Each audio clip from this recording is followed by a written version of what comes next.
Welcome, everybody, back to Tape on Tape and our first post maternity leave episode. So, Molly's on maternity leave. It's just the bachelors today. Though, actually, Joe, maybe you're married, so you don't qualify as a bachelor. But welcome back to Tape on Tape. We are doing a live today with Joe Start on getting a driver's license in France. And Joe, we've only had a chance to correspond a little bit before the episode, so I have to set the table for our listeners and probably for you as well a little bit as to Okay. how this came about in the first place. So it starts, as many things do, with Adrienne Leeds, right? So Adrienne has an unbelievable number of newsletters that she publishes all the time. She's voracious. She's prolific in that way. And one of the ones that she put out was about getting a driver's license in France. And I thought to myself, I'm never getting a driver's license, but this should be funny. Adrienne recommended it, so I was interested. I bought your book, I read it, I couldn't believe it. And it inspired me to then write an article titled, No, I didn't get my French driver's license. And I then went through explaining why personally I didn't want or need a driver's license in France.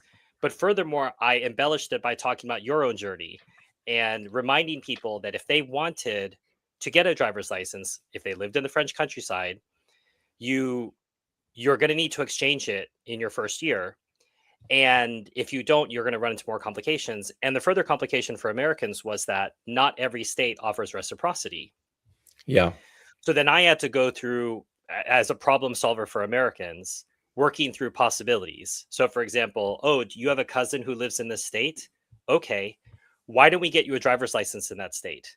So we would get mail delivered to the cousin's house. They would fly to visit the cousin, go get a driver's license from that state. Now they suddenly have a driver's license from that state minutes before they're about to move to France.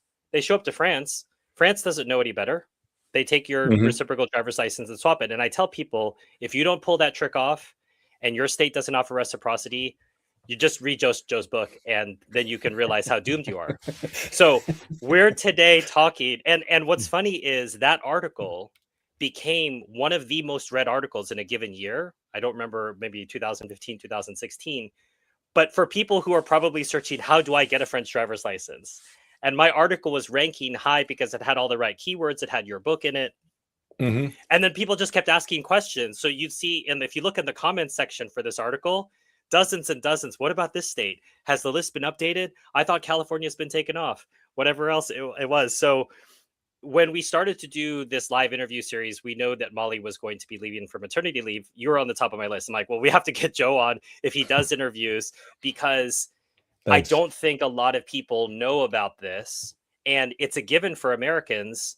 A lot of Americans start driving early, whereas many French people never have their license, never got their license, not interested in getting their license. So there's a driving cultural difference. But for Americans, along with entitlement about many other things in life, we think that we're entitled to get a driver's license if we'd like. And this represents a major obstacle. And I don't even have access to 1/4 of the stories that you do. So with that introduction, feel free to tell our audience a bit about yourself and how you got on this driving journey. Well, the driving journey was kind of like the excuse to talk about my first 10 years as an expat in France, adjusting to the culture, adjusting to the administration, trying to build a life in France. So in my first couple of years here and then continuing on, I would write stories about my experiences and my foibles and trying to adjust and trying to get things done in France. My French wasn't so bad, but it was really a cultural thing that you know gave me a lot of issues. So I would have these like funny incidents that happened to me, and I would write to folks back home about these incidents, and they said, "Gosh, this is hilarious. You got to write a book." I mean, they're enjoying my pain of having to deal with these different situations, like anybody, anybody that moves to a foreign country, like you must know as well. I mean, if you've lived several places, And that's so something that people say to yeah. you all the time, but it doesn't mean you actually have to do it, right? You should write a book. People say that, The Yeah. people who say that most frequently are usually the people who've never written one themselves. And they don't realize like what does that take, and now you've got to Yeah. market the book, etc. But I'm sure they meant well. Like, hey, you know what? It would be great to tell other people instead of just us. And what Yeah. made you think, yeah, well, maybe I would do that?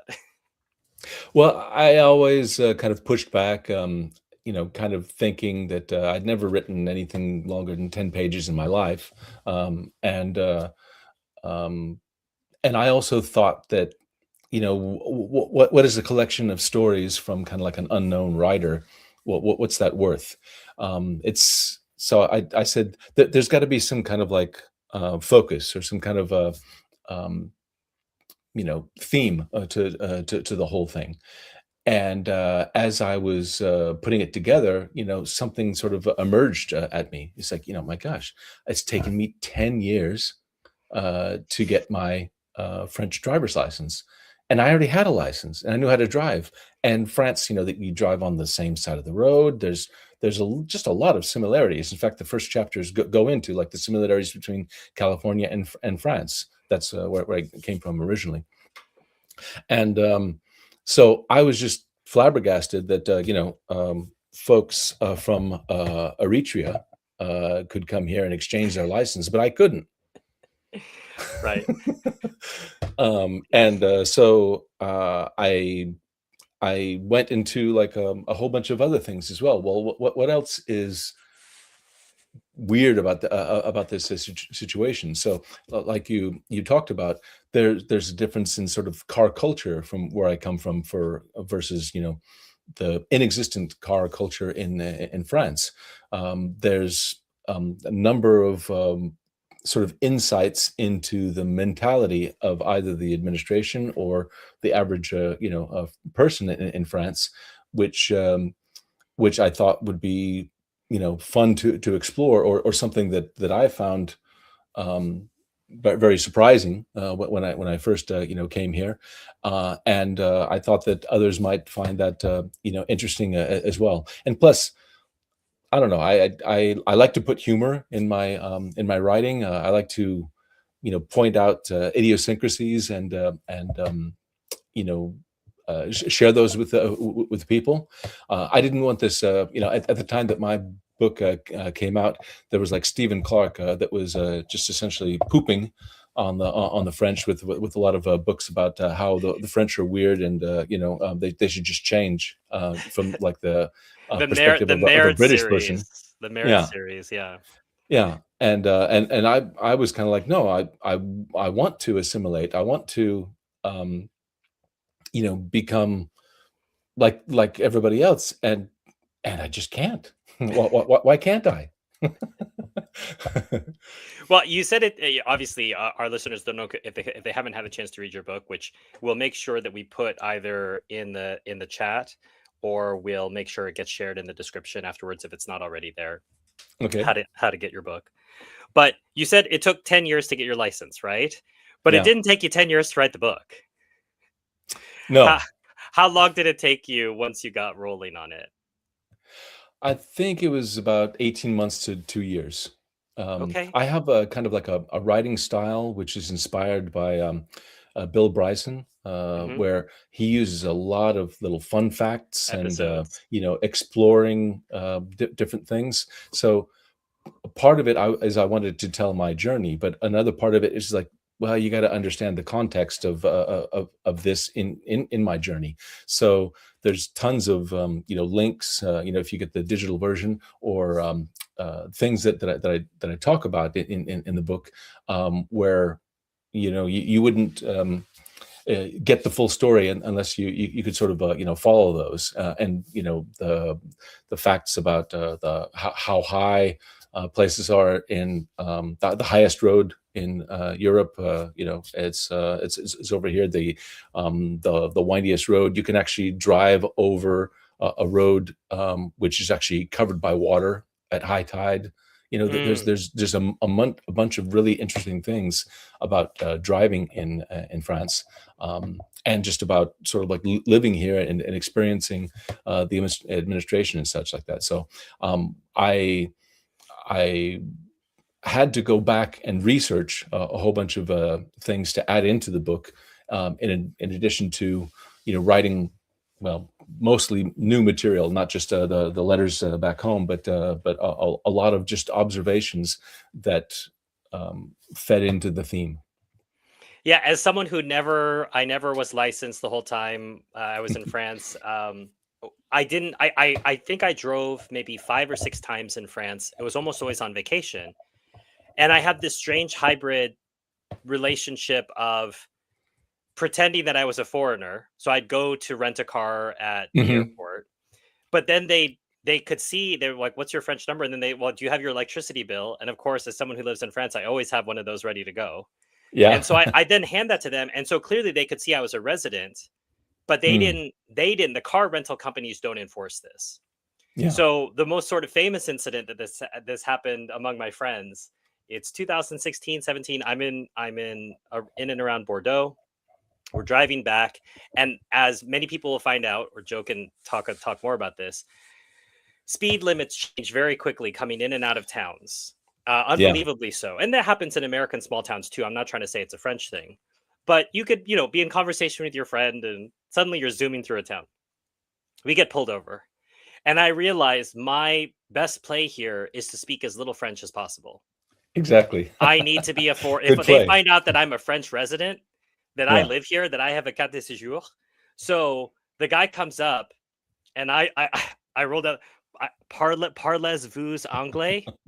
And the guy panics, right? You could see the Right. panic look in his face, and he looks back to his partner. He says, wait one minute, 1 minute." Hmm.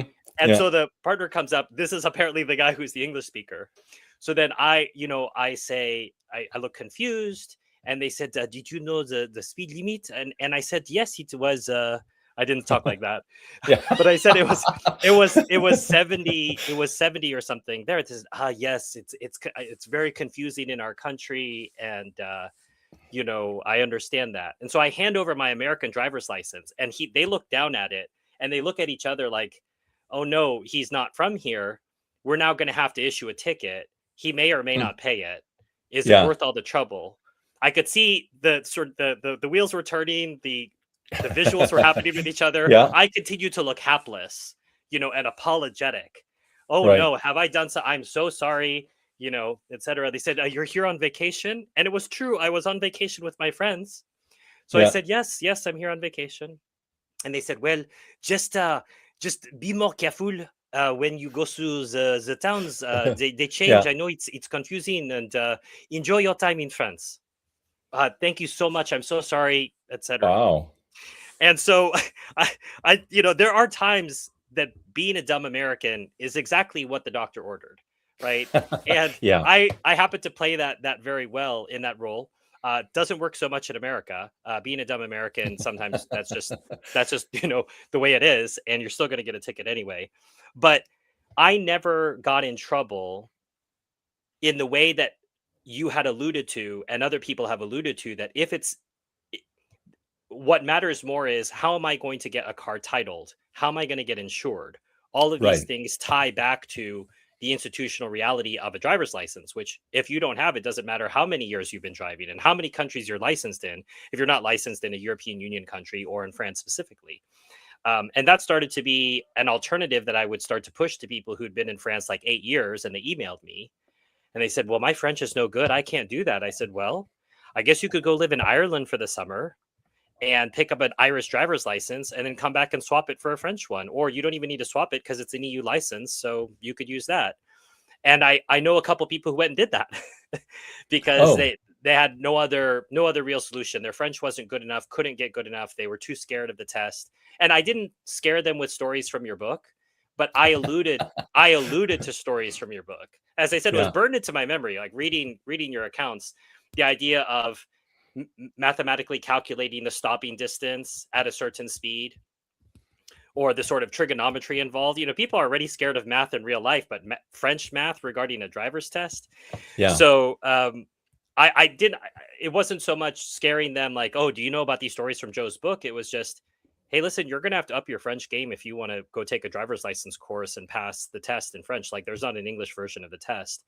And so, in a sense, I've been trying to offer people alternatives to the hard reality that you offer. And I think Oh, that's good. the frustrating thing for most people who don't have those options potentially. I just say go buy Joe's book and like prep. That's the only solution you have if you want to have a car in France. Yeah. Luckily, I think there's been a lot of improvements since I went through the ordeal. I mean, you can go with Ornicar now and do like these tests online that cost a lot less money. You can go to La Poste and do the what is it, the candidat libre. So you can be, like a somebody who doesn't go through an auto Of school, but course, just get your test. I mean, the actual driving test from them. But it it's still going to cost a lot of money, and you can have a lot to go through. Hopefully, not as much as what I had to go through. But then again, I mean, I think I reveal in the book as well that maybe I should have done this, or you've already supplied some solutions that I just didn't think of, or it was too late by the time I'd thought of that. To go to another country, or to go back to the States and exchange, and then come back to France. She says, no, you've already got a history here. It's so yeah, I think you're giving people great advice. They totally underestimate this sort of essential thing, and for most Americans, and especially the Americans that or the expats that move to France, that are living in a rural area, you're gonna need a car. It's just like living in a rural area in the States. It's tough going, public transportation wise, in those areas. for sure. And I think what else is interesting, back when you wrote the book and back when I first read it, Facebook groups were not such a big thing at that time. So Hmm. that they hadn't yet developed into what they are now, which is effectively one of the most consulted resources, such that I find them to be almost ridiculous at times. So Molly, I will screenshot. Molly's not as active, but I'll screenshot stuff I see. I'll send it to her, and we sometimes build episode ideas from them. But Hmm. this poor young couple, they were in I think they were towing a trailer or something, and they came to a place where they realized their car didn't have the ability to tow it. It didn't have the strength. So there Mm. was an incline, and they hadn't done their research or whatever. So they come to a Facebook group asking for help. And I, I told Molly, I said, you're in trouble when you think a Facebook group is going to help you get a tow truck. They were Right. saying like, well, we can't afford a tow truck and we can't go back to England. And I thought, oh, okay, well, I mean, this is not the case, but I think this particular subgenre, getting a vehicle, is one of the things that, as we see an explosion of people trying to retire in France, and I say trying because we'll usually read an article 9 months later, like I tried retiring in France and I gave up. And it could Mm. be anywhere between 6 months to 2 years, sometimes two and a half, but they give up. And a lot of it was this strange idea that France would just be America Google translated, right? That they can. This lady is like, I was living in Nîmes and nobody spoke English. I said, lady, if you'd ever traveled to Nîmes and stayed there for 3 days, you would have figured that out. Yeah. And people say, well, I don't have money for a scouting trip. And I said, well, if you don't have money for a scouting trip, maybe you don't have money to live in France. It's not expensive to live here, but Hmm. if you aren't willing to make an investment to figure out, is this the right place, or other people saying, well, I'll move and then I will try living in two or three different places in France in my first year before deciding. Okay, I don't know why you think that's something you could do in America as a citizen, but that becomes a lot harder when you have to maintain an administrative address and have a place of contact, etc. And going back Yeah. to your earlier point about assimilation, I tell people that once you realize about the French that there is nothing in their operating system that accounts for I don't have what is on the list, right? And Yeah. that a French bureaucrat's day is built on the 10 a.m. and 2 p.m. coffee and cigarette breaks with their colleagues, right? That Mm. that is that. And anything you do to break that harmony is going to redound poorly to you. So if you just have everything on the list, they are going to check, check, check, check, check, check, check, boom, stamp you through, and then they can go take their coffee and cigarette break. That's their life. That's what they want. Anything that interrupts that, where they say, "Where is this document?" and you say, "I don't know," and they say, "Well, why don't you know?" "Well, because it's not on the list." "Well, you're supposed to read my mind. I'm a French bureaucrat, so even if it's not on the list, you should have stuff that's not on the list. They're waiting for you." And Mm, instead of getting mad or upset, just understand this is the French bureaucratic mind. It's how it works. You're not going to change it. Your complaining doesn't matter, and in fact, can alienate you. And just accept that I need to have everything that they need in order to do this thing. And if I'm going to live in the French countryside because that's my dream, you're probably going to need a car. And if you don't have a license, it's one of those check mark things that I don't, it's not obvious to people. I would say, in the same way that filing taxes is not obvious to people, because they think the French government is going to tell them what to do. You'll see something mm, like, "When am I going to get my renewal notice from the French?" So, do you think the French are waiting on you? Like, here's your reservation for your visa renewal. right. No, that's up to you. You've got to do that. So, do you think they were going to tell you you have to file taxes? They think they're going to tell you you only have a year to swap your license. So, I would just put this onto the list of due diligence things. It's part of what we try to cover in our own book, 29 Days, in which we go through different things that you need to cover. We allude Mhm. to we allude to driving and the importance of that. But I think we see a lot of people on social media and YouTube encouraging people to try something brave and come to France. And I love that side of it. What I don't love is the carelessness of, well, we'll just figure it out. Yeah, but it must be, like, overwhelming. I mean, luckily, my wife was, my wife is French, and, so we came over, as a family, even though I've always done the administrative things in the family. So, but there was just like we had kind of like an in. I can't imagine, I mean, like picking up sticks and like moving to India or something like that. Well, that's not even the half of it because most people speak English. But Right. if you've got so many things which are totally different than your experience that you're having to overcome, and you're trying to like prioritize them. What do I focus on? Well, driving, that can't possibly be. Um, I mean, yeah, it's maybe top 10, but you must do the carte de séjour, the thing with the bank first, and the home and the rent and stuff like that. You must have to deal with these things first, and then of course things get away from you, and then you've been there a year, and then suddenly you're stuck. You're stuck. Exactly. Again, having not driven a lot in France, when I am with French friends in the car, I would often make jokes, or if I'm not driving, if I'm the passenger, I can feel free to make fun of the road signs, which are unintelligible to us, right? Hmm. There's one that looks basically like a rocket, like from a Looney Tunes cartoon. Hmm. And I Yeah. would tell my friends like, "Oh, there's a rocket coming. There's a rocket up ahead," or Watch something like out. this. Watch out for this. That the sign, you have to think about them for a while. So you look at the pictographic depiction and realize it's a universal sign. So I should be able. I just haven't thought about it in relation to my own road signs. So I have to think about it for a moment. But it starts as a sort of moment of fun, right? So I'll say like, "Oh, there's a rocket ahead," and then to say, "Okay, well, this is actually what it means." Um, Hmm. so having fun with that, and also realizing, yes, you may know how to drive, but you really take it for granted that you also know what the road signs mean. That knowing how to drive, and even knowing French, doesn't mean you know what the road signs mean. And that's part of it, that even if you did get a driver's license swap, you're still going Yeah. to need to know what all these mean. In fact, the driver's license swap should at least be accompanied by a little like cheat sheet, like, "Oh, by the way, these are what all the road signs mean.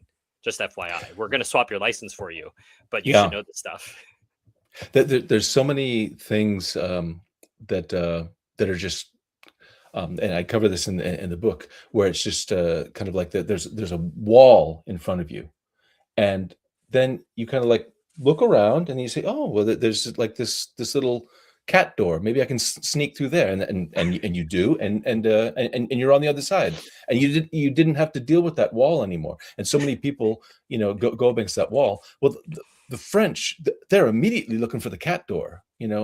At any situation like this, I'll give um, like a couple examples. You can get this car, which is a voiture sans permis. So The little small ones. Yeah, the little small ones, they only go 45 kilometers an hour, and stuff like that. But you don't need anything. So some folks who living in the country can get these. So I just it boggles the mind that you have to go through all the rigmarole that I had to go through, and anybody has to go through to get a real French driver's license. But if you get one of these cars, what the hell with it. Just no instruction, no use the same roads as everybody else, and good luck. And there's so many things like that. Same thing for like a scooter under a certain number of cc's. Is it You can just go. 125 maybe? No, Yeah. I think it's maybe even lower than that. Yeah, I've It- seen kids in the countryside. I remember my friend had yeah. explained that concept of the car to me because we were out, this is in the middle of Burgundy somewhere, and we saw Mhm. maybe like a 14-year-old kid get into one of these cars and drive Yeah. off. And he said this helps kids who are, living in these different places and their parents can't drive them around everywhere. And I thought that's a really smart thing along the lines of the farm driver's license. The kids who help out on Yeah. the farm when they're 14, they were able to drive tractors and that sort of thing. So that makes a lot of sense to me. Um, this goes back to, again, cultural differences, that there are words that sound extremely rude to us in American English, for example, that aren't so rude in British English or Australian English. There's one word in Mm. particular that I'm thinking of that is one of the rudest words that you can say in American English, but is something you might say casually in Australia or in England. But for foreigners, when you say that word and they say it, it doesn't mean anything to them. But everyone Mhm. they'll say that word and then everyone cringes Yeah. in response. So it's the same thing with French profanity. French profanity doesn't mean anything to me. It doesn't I can't hear it. So, Mm. if I say, "Oh, is it pronounced like this?" and everyone will sort of, back away. It's the same thing with road signs. So we're conditioned to know the wrong way, don't go here, etc. This That's burned into my Mhm. mind. I'll know which is a one-way street I can't enter. But I'm so unfamiliar with driving in France. Even 10 years of living there, I didn't drive enough in France to pay attention. Although Mm. maybe when I started to ride my bike more, I was starting to pay a lot more attention to signs. But the number of times I drove the wrong way on a one-way street because the sign that I thought would alert me, I wasn't familiar. Is it like blue and red? Is it like a blue circle and like a red X or something like this? That's priorité à droite, I think, that one. But it would There's a be there like a there's a sign one-way, a for blue one. one Yeah. way, yeah, that Yeah. I wasn't familiar with. So the number of times I went in and I could see the other person in just shaking their head at me, on the other Mhm. side because they're coming at me, and I'm just thinking there's no way for me to say, "I'm sorry, I'm an idiot. I don't Yeah. actually know what this sign means."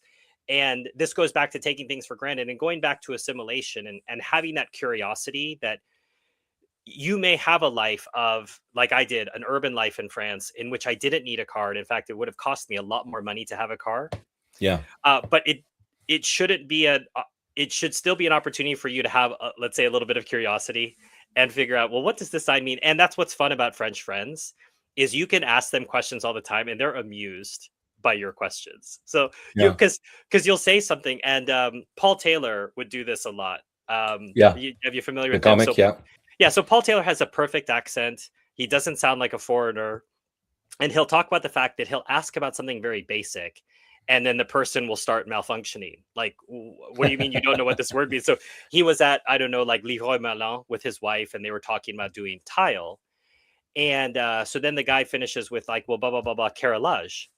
And the guy said, and then Paul says, "Qu'est-ce que c'est carrelage?" And the guy, starts like, Paul starts making fun of, the guy reacting like, "Are you stupid? Like, what do you mean you don't know what this word means? Yeah. I've been having a perfectly fine conversation with you up to this point, and now it's so amusing for French people for you to ask questions that sound like you're 8 years old when you're Mhm. not, and they think it's cute."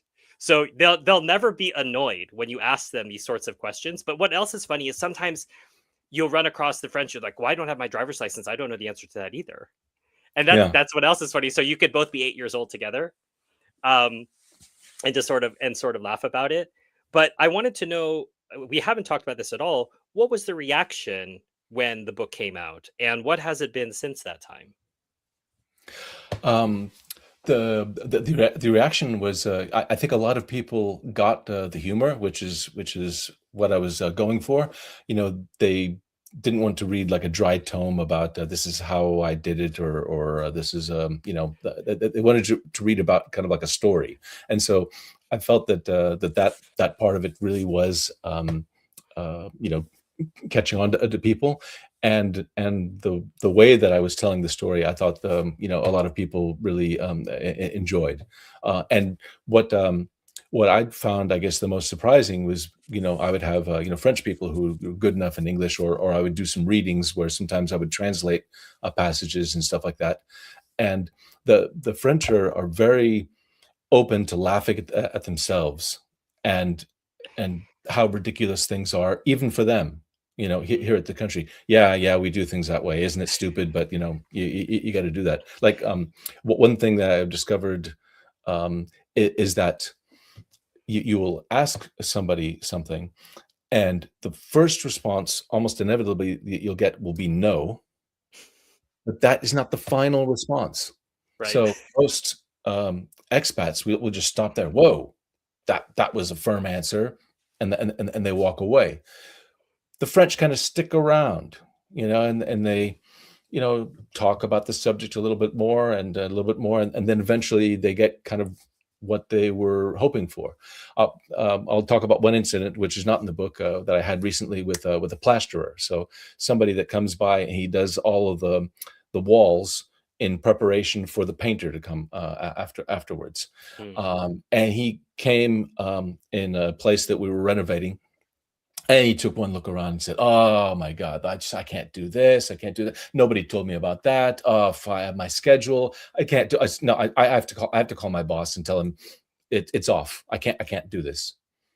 So, and no, I got a firm no from this guy, Hmm. and just by sticking around and by conversing with him, and you know, um, understanding, oh yeah, this is really hard, or this is really tough. It's going to take a pretty clever guy, a pretty talented guy to do this one and to do that one, and stuff like that. Eventually, he said yes to everything,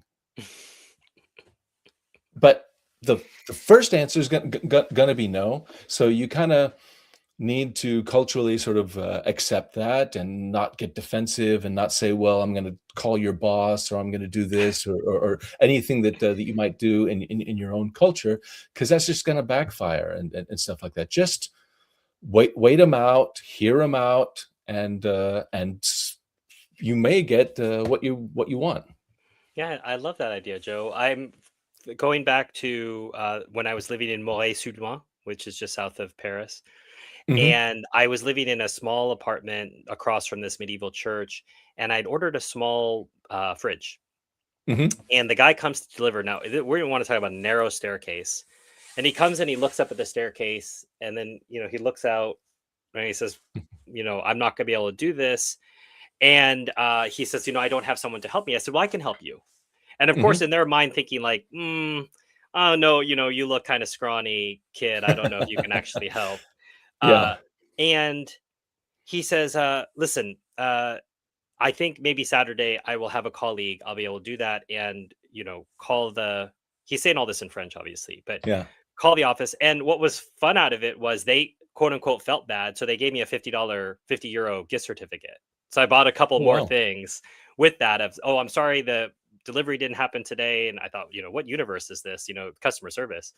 But that idea of, as you say, waiting it out, or sometimes there's just another path that you can take. We've Hmm. talked, Molly and I have talked about this in different live streams, that at least in the urban idea of France, but I've seen this in rural France as well. This idea of oser, like, well, Yeah. nobody said I couldn't look inside this garden, so Hmm. the gate's open. Yeah. So that idea of that is a very French thing to do. You see an open Hmm. gate, it looks like a beautiful garden. Walk in there until someone stops you. And even if they Hmm. do stop you, you can maybe put your hands up and say, "Oh, I just saw it was very pretty." And then you've given them a compliment, and they say, "Well, yes, it is very pretty." And where are you from? And your accent is strange, and whatever Yeah. else it might be. That there's no rush. I think that's the other part of things. Now, I mean, no rush. I mean, 10 years for a driver's license. I mean, that's another way of going on the other side of things. But this goes back to, again, your very first idea of cultural assimilation, and how quickly can I get along with how the French think about things. But part of it is reflexive and defensive from Americans, is we want things to go our way, and if they don't go our way, we're going to call a manager so that they can go our way. Hmm. And realizing, in France, in a certain sense, there is no manager, or if so, the manager is going to side against you on principle. So, Yeah, or about something else as well. I mean, one incident I talk about in the book is not my personal story, but it's a story where um, a tourist bought a ticket to go to the Eiffel Tower, but they weren't really informed. You know, there's three tickets you can get. You can get first level, second level, or all the way to the top. They thought they were right. getting all the way to the top, arrive at the second level, and they say, "Sorry, you have to go back down and buy another ticket." What? You know? This is an outrage. You know, I'm not doing that. And so um, they send the person back down. They apologize at the ticket counter because they are more sort of I don't know, customer service friendly. And they say, "Here's another ticket to go to the top." They get to the elevator, and the guy says, What are you doing here?" "Well, they gave me a ticket." He leaves, walks off the job. Everybody in the entire Eiffel Tower walks off the job, and they go on strike for 3 days. Nobody gets up to the tower because somebody complained to the manager, and that went over the decision of the guy who was following Mm, procedure wow. on the second floor.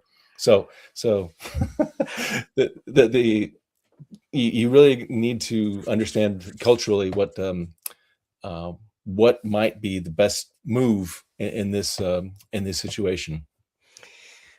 Joe, I don't often get a chance to speak with an author of a book that I read years and years ago. Sometimes I do, but I would say Hmm. it's probably been at least 8 years since Hmm. I read the book. But I still remember parts of it quite vividly. And I'm wondering if you have any explanation for that. One I'm thinking of specifically is coming up to the big exam day. Yeah. And we know we as we're reading, we're thinking, well, he's going to get the license, but we're still feeling a little bit of trepidation, like, well, he's got to Yeah. do this. And we find out about the two-wheeled vehicles where there's two steering wheels in them, Hmm. and then you're trying to explain, well, how am I going to get to this place to get the vehicle, and then we've got to take the test, and then I got to have another vehicle.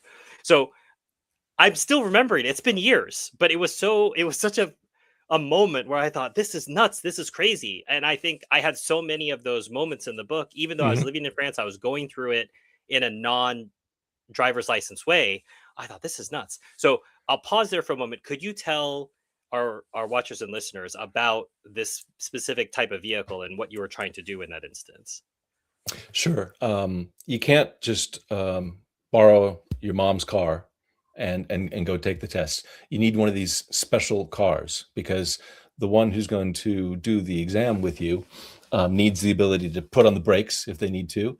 They have two mirrors, two side mirrors on each side, and two mirrors over the dash, so that the person sitting in the passenger seat can look and see what's happening behind, just like you do. You can't just take your own car. You have to get one of these cars, and so you have to go to a special company that will rent you this car for the day or for the for the hours or something like that for that. So I actually had to drive over and get one of these cars, and so I don't know the. I'm not sure if you're talking about like the circumstances as well around Hmm. that day. But Hmm. in that chapter, I talk about how, well, it was snowing. I had another um, test day, the physical test that was set for a day where there was too much snow on the road, and they said, "Oh, everything's canceled." But of course they're not going to tell you that. You have to call in, and then they'll tell you. And so we had none of those days. He said, I can't believe my luck," because of course you need somebody else to drive you to the place where you pick up the car because you don't have a license, right? So, um, and you have to bring that person in the car with the two steering wheels and the two sets of brakes and stuff like that with you. Otherwise, you're obviously already breaking the law, and that they're not going to pass you just because you're not complying with that. So it's a little bit nuts. So I thought, once again, the snow on the ground, they're going to cancel it. I call them, I call them, I call them. I don't get anybody on the phone. And then finally, like an hour before my test is supposed to happen, I reach somebody on the phone, and they say, "No, it's on. It's happening at the regular hour." And I was like, "Oh my God," but the place where I have to pick up the car is like far away, so I have to speed to get there. So I'm like, telling this whole story where I'm like breaking every um, driving law imaginable to go pick up this car, and then once I'm in the car, breaking every law again, to drive back there as fast as possible. But and the car is pretty recognizable. I mean, it's got the name of the service on the side. It's got the little thing on the top of the hood, and you see some guy and this scared Frenchman, because I had my brother-in-law, who was in the car, holding on the whole time, racing with me to try to get to the place. So luckily we didn't get caught, but unluckily I didn't arrive on time. Right. And that's, I think maybe that's part of why it's so memorable to me all these years later, is just that vignette and thinking about how things can go wrong, and somehow it's funnier when it's not in your own culture. Yeah. Like that adds an extra layer of that. Um you've gone on to write and do other things since this time. Mhm. Was the book a launching pad, or were you already planning on doing these other things that you're doing? And please tell our watchers and listeners what you're doing. Sure. Well, I mean, I had written French license, and stuff, and but I had, um, it was kind of like almost a rite of passage or whatever for me, because I didn't know if I could do it, and I didn't know if I could put it all together, because there needs to be like a beginning, a middle, and an end to the whole thing. And at the end, I also didn't want, like a pamphlet. I didn't want to release something with like 90 pages or something like that. So Right. book is like, 280 pages. It seems like a real book, and so it finally felt good enough to release for that. And after I did that, I said, "Oh my gosh, that was a lot of work. I'm not sure if I'm going to do this again." But I got the bug, and so I wrote this other book, but it's more sort of I'm not sure if you can see that. It's called Can see the it. Chair Chair Father, father. um, which is like a series of tours that I made. So there's accompanying tours on Voice Map. I'm not sure if you're familiar with it, Hmm. where they're actually really popular. I just got my 100th positive review Wonderful. on Voice Map for tour one. And anyways, I used to work very close to the Père Lachaise cemetery. That's where the Chair Father comes from. Père Lachaise, chair father. And I would go to the cemetery, and I would look for tombs, and I would Mm, have the toughest time finding them. I would go back sometimes, Monday, Tuesday, Wednesday, Thursday, Friday at lunchtime to try to find them, and eventually it took, sometimes, 7 or 8 times before I would find the tombs. But I was always doing this on my lunch hour, and so I would have like essentially lunch with these dead celebrities. And my mom was always somebody who, she would call me out of the blue and say, "Lucille Ball died," or something like that. It's like, I don't care, but she felt that it was important to update me on celebrity passings. So I kind of started this as like a joke back to her. It's like, "Hey, here I am having lunch with all these dead celebrities." And so yeah, let me um, tell you about Chopin, or let me tell you about yeah, all the people. Père Lachaise, Oscar Wilde is there, right? yeah. Oscar Um, Wilde, Edith Jim Piaf. Morrison used to be there.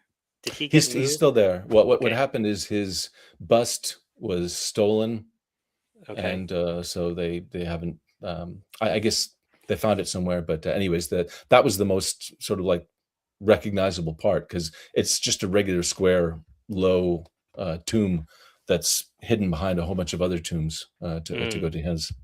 So, So anyways, I could read Would you allow me to read like a one here? Please, So please. it's mainly like a picture book. So you get like the picture of the tomb, and then like maybe something from me. So I got a Kinder egg here.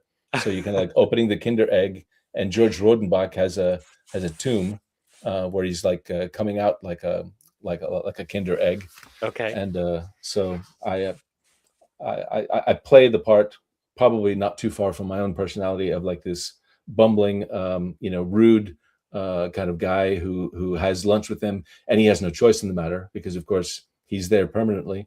And so I talk to him about his career or whatever comes up. And so I say to George, "You wrote a novel, The Tombs. Well, that got folks depressed. You died on Christmas Day. No one felt like opening presents. But then, to cheer everyone up, you had this super surprise sarcophagus. Now that's thinking outside the box, George." So Nice. I'm making these wisecracks with these guys, and so it's a lot less literary A lot. It was a than lot French more letters. fun. There's not so much, you know, drama of what you had to go through in the other book, right? This is a lot more Yeah. relaxed. So when you say you're doing tours, do you mean just by voice, or are you actually leading tours? Not physically. So what they have is like a GPS guided tour. So it will turn on the right audio at the right time and place. So, like when you're in the front of the tomb of Oscar Wilde, that's when it will play the audio talking about, my anecdote about Oscar Wilde and his life and stuff. And of course, you get directed right there. Turn left here, turn right there. That's His one's great. actually pretty easy to find, but um, the painter. Oh my gosh, I'm forgetting the name. Who did all the long faces and such like that? He's almost like right across from Edith Piaf. I forget, maybe see Modigliani. Modigliani. He's really tricky to find. Jim Morrison's pretty tricky to find, although you'll follow the crowd. You'll be able to find him because of that. And so So so Chair Father is only on in Père Lachaise. Share Father's only in Père Lachaise. Have you gotten the bug to go to Montparnasse, or because there's some great tombs over there, or other places, or is this a one-off thing? I think it's kind of a one-off thing because I was really close to there, and it's probably the most famous cemetery in the world. Mm, And so, yeah, although I do from time to time visit grave sites or cemeteries, but there's something really special about Père Lachaise because there's like more than 1,000 sculptures, and the park is really ornately decorated in terms of like the foliage that you find, and you have the cobblestones, and and plus the sort of the quality of people, I guess, that you'll find there. I mean, it became like the place to spend the afterlife right. for a lot of folks. So all those things sort of attracted me to it. But I've also visited Forest Lawn and visited Montparnasse, but only briefly, not to sort of document, just to pass a good moment. Yeah, I think I'm very happy to hear that you are also someone who likes, lunching in cemeteries. I remember particularly during COVID, I was walking with a journalist friend of mine through there, and I was talking about just sort of waxing lyrical about enjoying Père Lachaise and joking about the fact that it's hard to get apartments even in Père Lachaise, right? You've got what street are you going to be on, and you can only have it for 50 years, and we were talking about some of that stuff, and she was very creeped out by the whole idea of Mhm. eating. And I thought, well, don't you think they'd like the company? I don't know that Yeah. the idea would be I'm going to be buried here and all you people get out. Whatever your notion of the afterlife might be, the idea that this, it's certainly a solemn place and it's a place that's worthy of respect, but it doesn't mean that it's a place that you can't live as a human. You can't walk through, have a conversation with someone, have a laugh, have a Yeah. sandwich. Um, Yeah. Maybe you're not going to play a game of basketball or football or something. I mean, that's a different story, but having it be a living place I think is Mhm. something that is important to me. But I can understand if other people have not, as you noted, cotton on to the aesthetic of the place, where it's got these beautiful, not quite Yeah. boulevards, but streets that are built for strolling, really, and that can allow you to take in. And I always say it's a good reminder that we're all going to die at some point, whatever religion you believe in or what you adhere to. No religion says that you're not going to face an end to this mortal life. And I think in a world in which death is sort of something that people are afraid of, it's a great opportunity to walk in a graveyard and be reminded, all these people came before you, they had their time in the sun as well, and one day you're going to be in the same position. So take some time to be grateful for that. Yeah.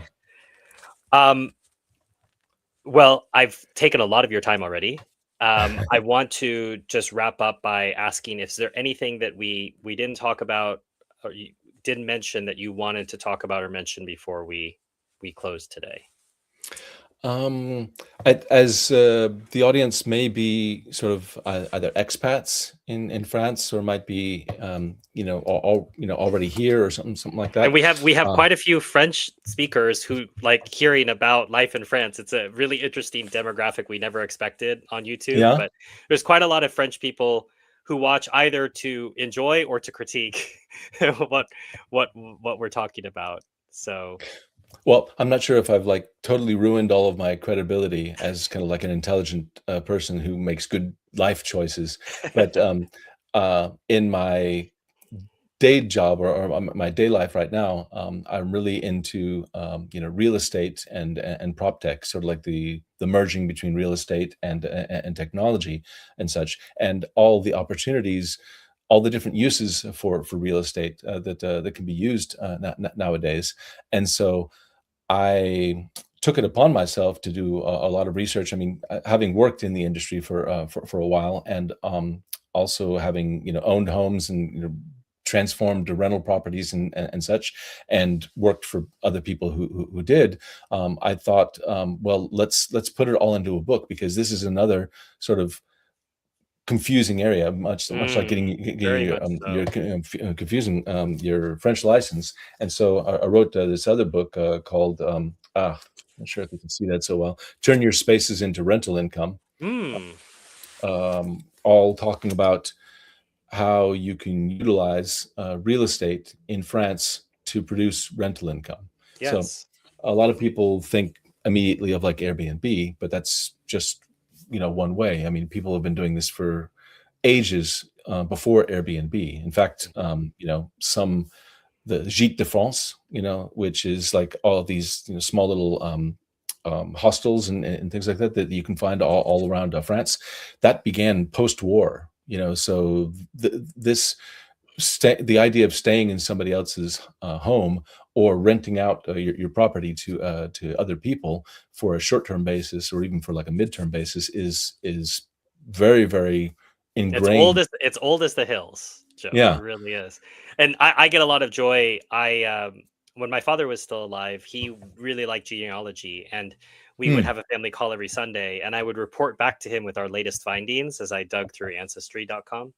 yeah. And it was so fun to see. This would have been maybe a great great aunt, and seeing her name in a register of a St. Louis boarding house, because Mm, that's what you would do. There weren't hostels in that way. There weren't Airbnbs, but it was right. very normal for people to run boarding houses, and that's why it's, as you say, Airbnb is not a new thing. It's just a technology that's new, but the concept, people have been staying in spaces for a long time. And for myself, I I did over 100,000 euros in revenue in Paris across a few different properties. It was a great source of Wow. income for me, and I tell people just follow the rules. It Yeah. says that you need to register. If you need to pay, social charges on your income, pay. Just it's free money. You just need to follow the rules, like everything else in France. And so it's wonderful that you have a book on that. People can have guidance, and I think that's a great unlock for expats who are frustrated by their inability to earn income digitally with this French tax office ruling, which is muddying the waters about digital nomad work. That they're Mm, trying to find alternatives. Property is an alternative. It's not considered earned income by the French tax authorities in the way that say working at a job or being a contractor or digital nomad. Absolutely, So yeah. I love that. So where can we find that book? You can find it any place that you get books. I mean, all of my titles are available on any of the big platforms, Amazon or but the Fnac, the different ones.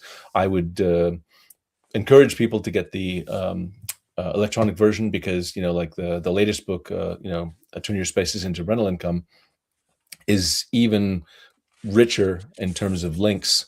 If you're looking for um, an accounting firm to help you with this, if you're looking for A a lawyer. concierge or property management company, if you're looking for a technology that you might use, if you're looking for somebody who's going to actually furnish your place, real estate professionals, if there's a whole lot of people that can help you to actually make good use of your home, and you could do a lot of this yourself, even while you're living there. I think a lot of expats as well probably go to you and say, "Well, yeah, I'm interested, but maybe we'll just get like a pied à terre, or we'll get something that's just going to be there, and then it's sitting empty for a lot of the year." You could actually be doing something with your property to actually be financing the acquisition of that property or financing your vacations when you come back. Right, right. When did you write this? It just came out in 2025. Okay, great. Well, if you don't mind, I'm when Molly's back from maternity leave in mid-May. Hmm. If you have some free time, I know it's the summertime for the French. It's not a work period, but Hmm. maybe either during or after that period, we'd love to have you back to talk about that book. We have experience. Sure. Molly and I met doing property management. So Oh, I interesting. hired I hired her to help be a cleaner and greeter for the Airbnbs. She then went on to help me with an immobilier showing apartments. So our friendship business partnership all started with this particular thing. So we have a lot of See. experience and thoughts about it. And so we'd love to have you back on to build that out a bit more and maybe have it be more instructional, how to and provide different cases. You could go this way, as you Absolutely. were alluding to, like, well, you could go this way or you could go that way, and here's examples of what I've seen. Absolutely. I'd love to help with that. So, I mean, that's something where I'm constantly sort of struggling with, like, okay, do I introduce this part of myself, or does that sort of take away from this other part of myself that I've introduced, is hopefully a funny bumbler who's moved to another country. um, but it's good, and it's just like I've read about your history as well. I mean, you've lived several lives already, and probably still living many of them simultaneously. So I think we're all sort of several people, and maybe the folks who are watching this and listening may be interested to learn about those other things as well, or maybe going through the same kind of um, pain points that we might be able to turn them on to solutions for. For sure, for sure. I love that idea, Joe. And I say, I just the last word on that. I always tell people I'm about 16 years old in French. That I get there are things that I discover that were not I didn't have a French childhood. So I'll have things, that I discover, and the French friends will just crack up about it.